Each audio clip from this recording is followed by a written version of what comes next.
ఓహో, గంజి వలకు పోసినందుకు తిట్టానని తెగ ఫీల్ అయిపోయి ఇప్పుడు ఇవి దొంగతనం చేసి తీసుకొచ్చావా? బ్యాంకు మేనేజర్లు గుల్ల చేసినందుకే నా మీద దొమ్మి కేసు పెట్టాడు.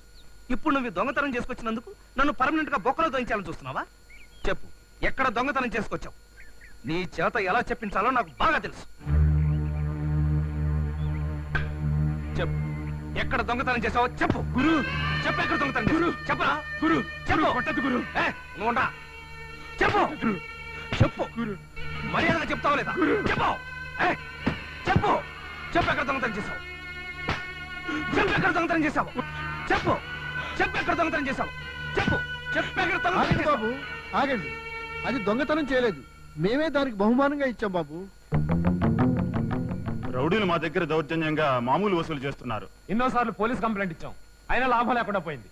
ఇన్నాళ్ళకి మమ్మల్ని ఆదుకోవడానికి ఆ భగవంతుడు పంపినట్టుగా ఏనుగు వచ్చింది. ఆ రౌడీలను కొట్టి వాళ్ళకి బుద్ధి చెప్పింది. బాబు, ఇది జంతువైనా దాని మనసు చాలా గొప్పది. మేము బ్రతిమాలిస్తేనే అది అరటిపళ్ళు తీసుకుంది.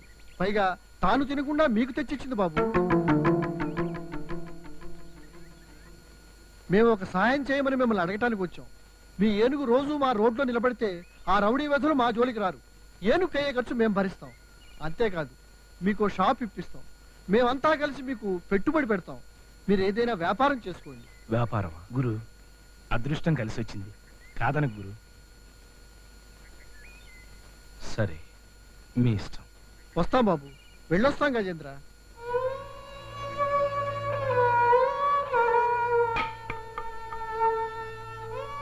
సారీరా, నిన్నింత దారుణంగా కుడుతుంటే ఎందుకు మౌనంగా ఊరుకున్నావు? నువ్వు తలుచుకుంటే నేనెంత చెయ్యని తప్పుకి అనవసరంగా తన్నులు తిన్నావు. ఈ విషయం చెప్పడానికి నీకు నోరు లేదన్న విషయం తెలిసి కూడా రెచ్చిపోయి మరీ కొట్టాను. మనుషులం కదా మేమంతే.